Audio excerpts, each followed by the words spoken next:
Nëntori i vitit 1944 shënoi në Tiranën në fund luftës së dytë botërore një varg ngjarjesh të përgjakshme që paralajmëronin ardhjen e një epoke të errët e të dhimbshme për Shqipërinë. Vetëm në pak ditë u ekzekutuan pa gjyq një varg intelektualësh, ushtarak, klerik, tregtar të suksesshëm, dietar e shkencëtar, duke nxitur në opinionin publik një stuhi frike dhe ankthi, atmosferë kjo perfekte për instalimin e diktaturës. Në vargun e gjatë të këtyre vrasjeve ishte edhe Selaudin Korça, djali i madh i dietarit, klerikut, poetit dhe përkthyesit Hafiz Ali Korça. Ashtu sikurse Hafizi i ndritur kishte paralajmëruar në veprën e tij bolshevizmat shkatërrimi i njerëzimit, kjo smundje e rëndë ideologjike kishte shtrirë krahët mbi Shqipëri, duke korrur për dekada me radhë jetët e mira shqiptarëve të pafajshëm. Mes tyre, Hafizi do të kishte pjesën e tij të dhimbjes, si një hakmarrje për atë çka ai kishte menduar dhe propaganduar që në vitin 1925 për komunizmin.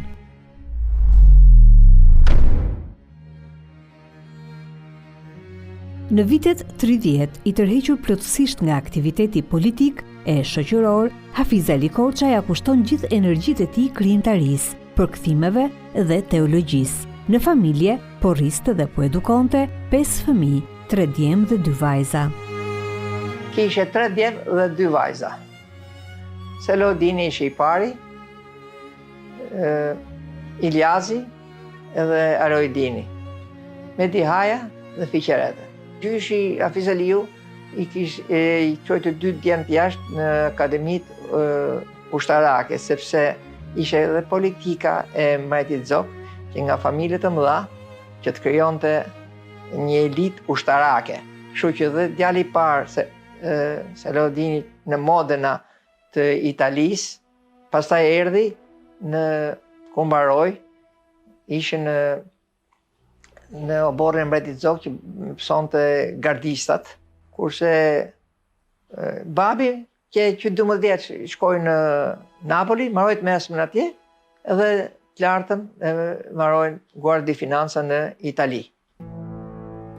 Fundi i luftës së dytë botërore do ta gjente djalin e vogël të Hafiz Aliut të inkuadruar pranë shtabit britanik me forcat shqiptare partizane. Siç tregon Aliu, në nëntor të 1944-s, ata ishin në ndjekje të gjermanëve në Vishegrad, ku Alaudini edhe do të plagosej. Gjatë luftës, baba im, Alaudini, ishte në Rom. Dhe duke qenë në Rom, gjyshi i shkruan me shkrimin e vet, e kam atë letrën, të bën haram gurët e drurët, qofse ti nuk vjen e të lufton për vendin tatë. Dhe e thirr babën tim në Shqipëri, ku gjeti gjithë këtë lloj persekucione më vonë.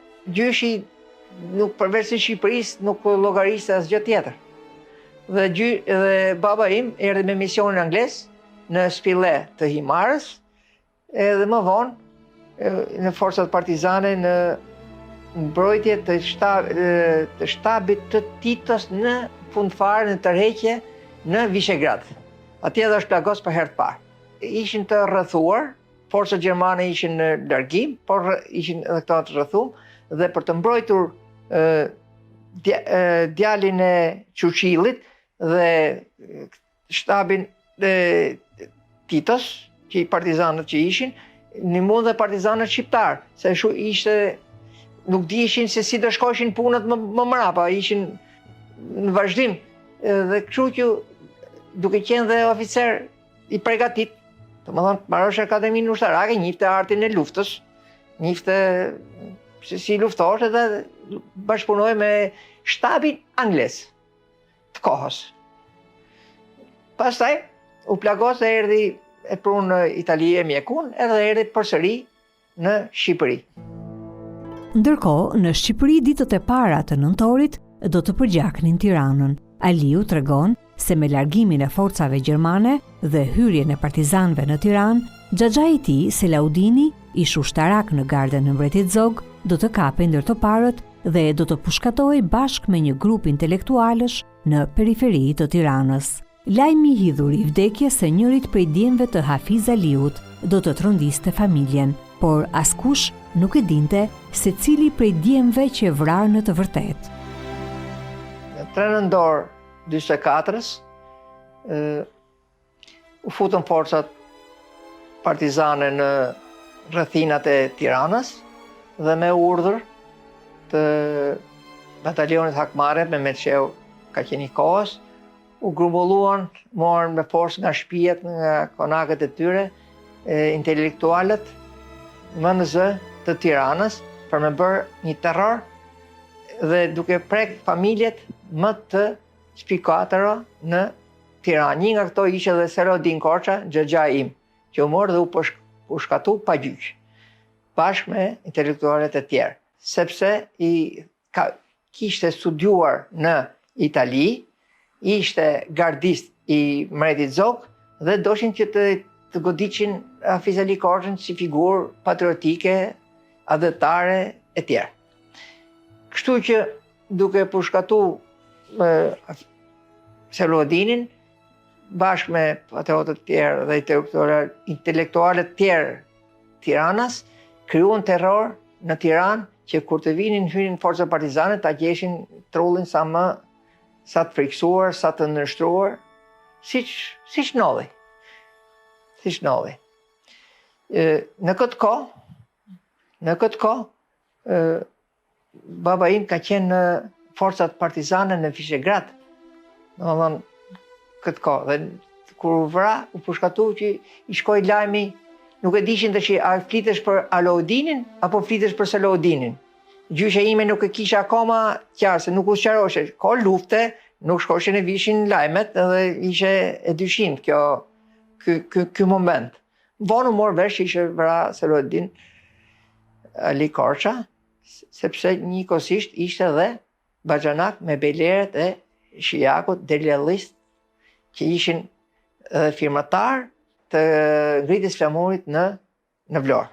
Në këto rrethana, me një djalë të pushkatuar nga komunistët dhe tjetrin të plagosur në luftë krah partizanëve, Hafiz Ali Korça do të përjetonte vitet e para të regjimit komunist me një dhimbje dhe konflikt shpirtëror të patreguar.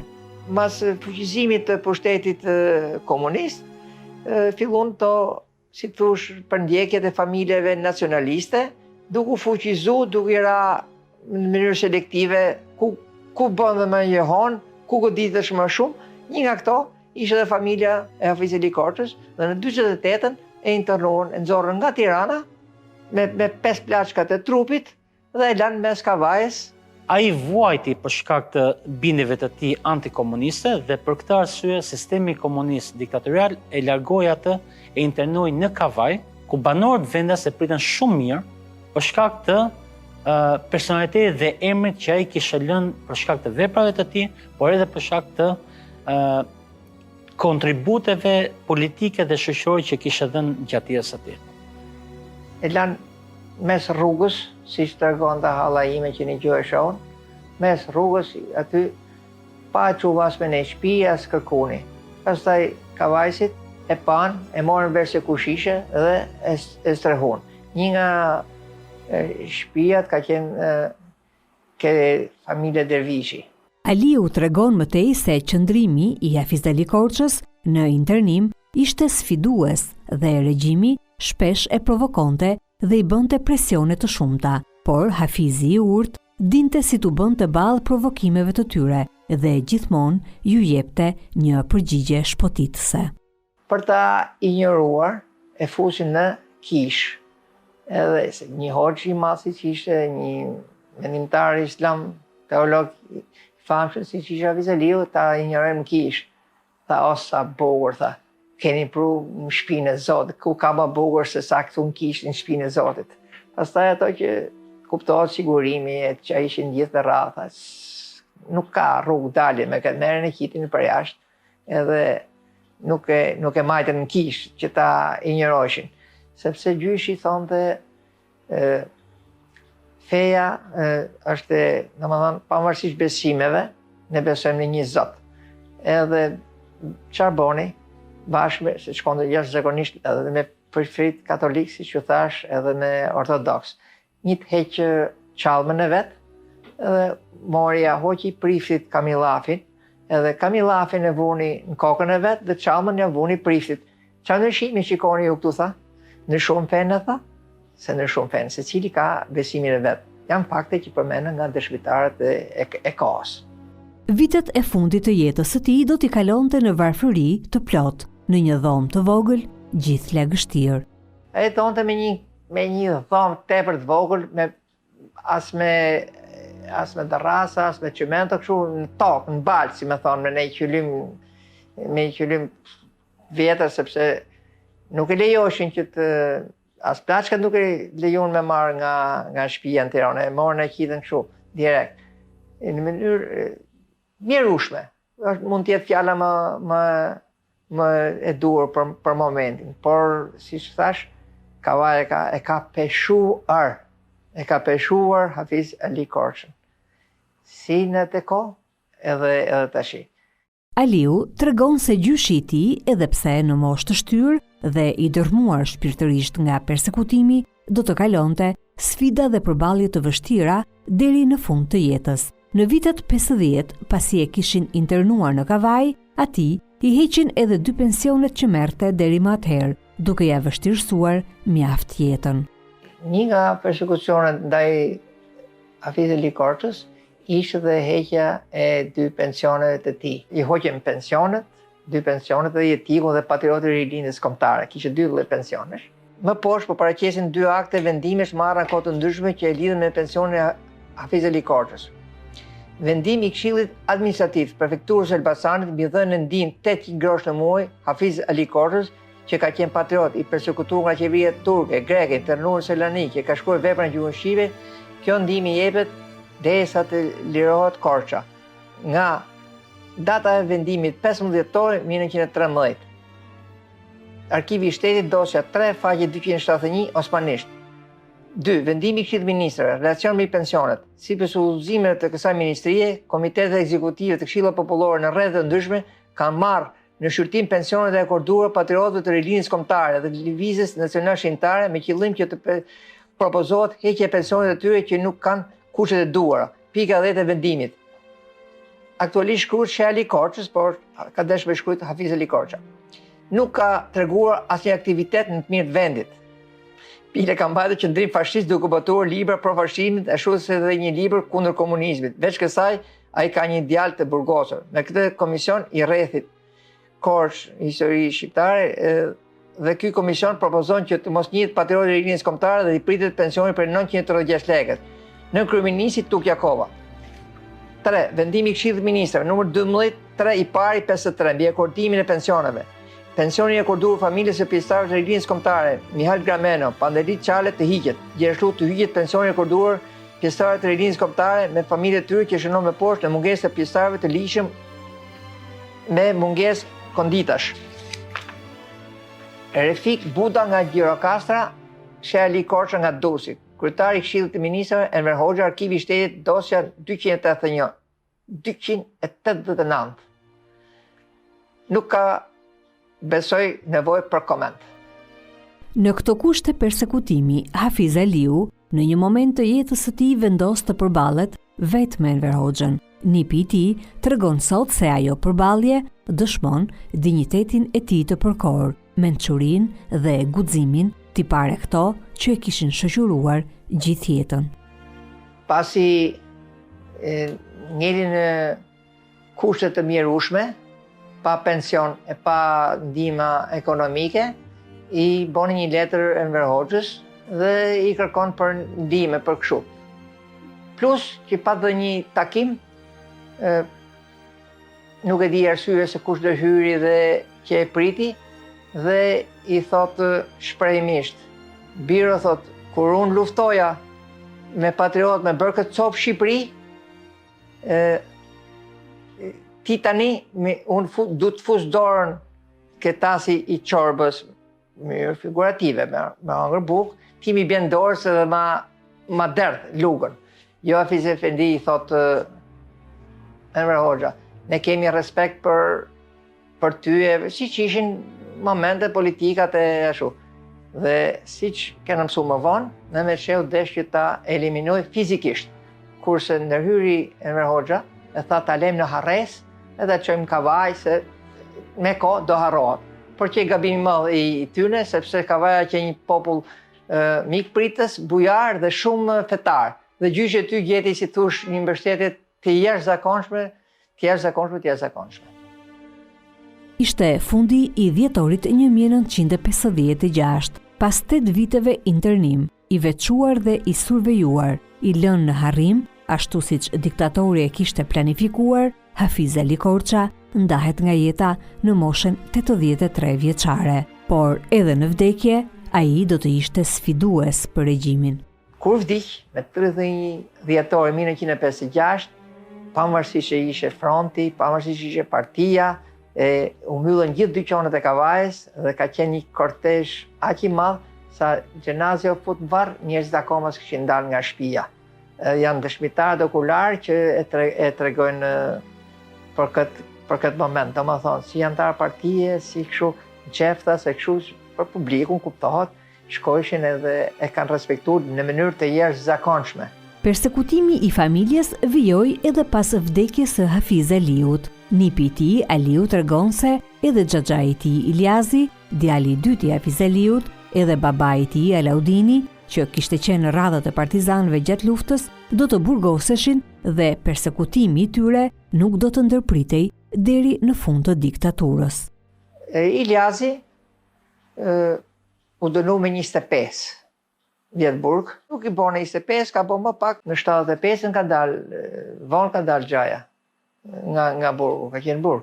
Baba u dënu me 7, Iliazi qenë për ndërtimin e aeroportit të Rinasit, siç përdoreshin burgosit e kohës, dhe pastaj në Burrel. Kurse babi një pjesë në Durrës, edhe një pjesë në Tiranë. Hallat martume, njëra në Tiranë, ke familja Struga, kurse tjetra në Durrës, familja Zegjeis Pahiut, ishe i shoqi.